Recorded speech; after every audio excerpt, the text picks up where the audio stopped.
Les traumatismes sont souvent le résultat d'un état de stress accablant qui nous rend incapables de faire face à des situations telles que la mort d'un membre de la famille, la fin d'une relation ou le rejet d'un proche. Dans ces situations, nous avons tendance à nous tromper et à prétendre que tout va bien. Mais ce n'est pas le cas. Lorsque tu n'as pas une façon positive et saine de gérer ton traumatisme, tu finis par réprimer tes émotions négatives. Et il peut être difficile de reconnaître un traumatisme non résolu au premier abord, surtout si nous en souffrons nous-mêmes. Voici donc 9 signes indiquant que tu souffres d'un traumatisme non résolu. Numéro 1. Tu t'opposes au changement positif. Lorsque quelque chose de bien entre dans ta vie, ton premier réflexe est-il de t'en méfier ?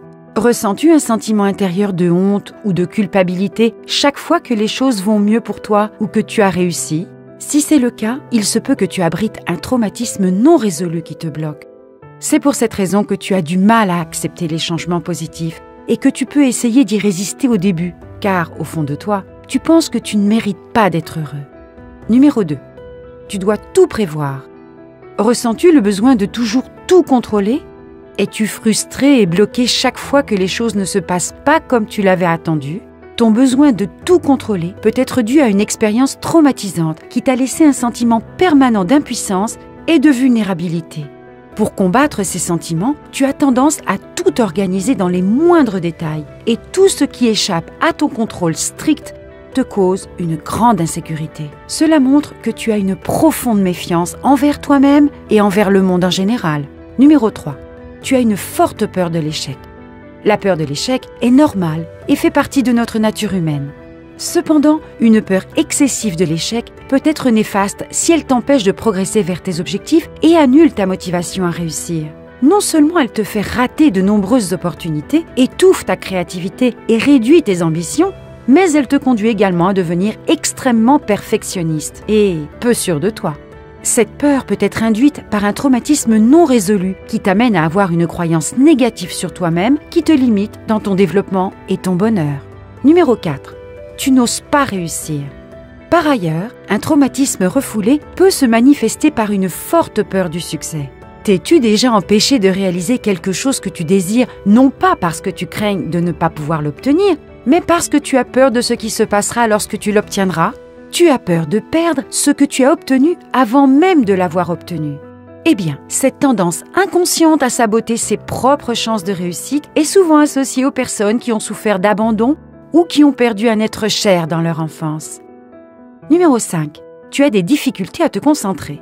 Les traumatismes ont de nombreux effets psychologiques néfastes et il est fréquent que les victimes aient des difficultés à se concentrer. Si tu souffres d'oubli soudain, si tu as souvent un trou de mémoire ou si tu as du mal à garder le fil de tes pensées, il se peut que ton esprit réclame de l'aide pour faire face à ton traumatisme.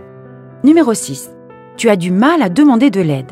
Trouves-tu difficile de t'ouvrir aux autres et de leur dire ce qui t'arrive ? Lorsque tu as subi une forme quelconque d'abus ou de maltraitance, tu as souvent du mal à demander l'aide dont tu as besoin. Tu préfères souffrir en silence parce que tu as peur d'aller vers les autres, parce que tu ne veux pas te sentir rejeté, nié, jugé ou considéré comme faible par les personnes qui t'entourent. Numéro 7. Tu te blesses souvent ou blesses les autres. Est-ce que tu te défoules agressivement sur les autres lorsque tu ressens des émotions intenses ? Tu tiens tes proches à distance et tu t'isoles dès que tu dois faire face à un problème ? Lorsque tu souffres d'un traumatisme non résolu, tu risques de t'en prendre à toi-même ou même à ceux qui te sont chers. Tu deviens émotionnellement volatile, hors de contrôle et extrêmement sensible à tout. Tu perds le contrôle de ton tempérament, tu casses des objets et tu peux même t'auto-mutiler. Numéro 8. Tu as une faible estime de toi-même. Un traumatisme peut déformer l'image que tu as de toi-même de plusieurs façons, surtout s'il s'est produit pendant ta petite enfance. La maltraitance, la négligence ou le fait d'avoir subi des soins négligents peuvent t'amener à remettre en question ta valeur personnelle. Tu as du mal à te sentir bien dans ta peau lorsque l'abus a été causé par une personne que tu aimais. Cette constatation est conforme aux nombreuses études qui indiquent que les personnes souffrant de troubles de stress post-traumatique, TSPT, souffrent souvent d'une très faible estime de soi ou d'un sentiment de dévalorisation. Et numéro 9. Tu as des symptômes psychologiques inexpliqués. Te sens-tu plus anxieux et craintif qu'avant ? As-tu du mal à te sentir heureux ou à trouver du plaisir dans les choses que tu aimais auparavant ? As-tu perdu l'appétit ou as-tu du mal à dormir la nuit ? Selon les recherches, l'anxiété, la dépression, la dissociation, la dépersonnalisation, les attaques de panique, les flashbacks fréquents, les cauchemars et le stress émotionnel sont autant de symptômes courants chez les patients souffrant du syndrome de stress post-traumatique. As-tu ou un de tes proches vécu une expérience traumatisante? Si oui, comment l'as-tu surmontée? Si tu souffres d'un traumatisme psychologique persistant, il est important de consulter un professionnel de la santé mentale pour obtenir l'aide dont tu as besoin.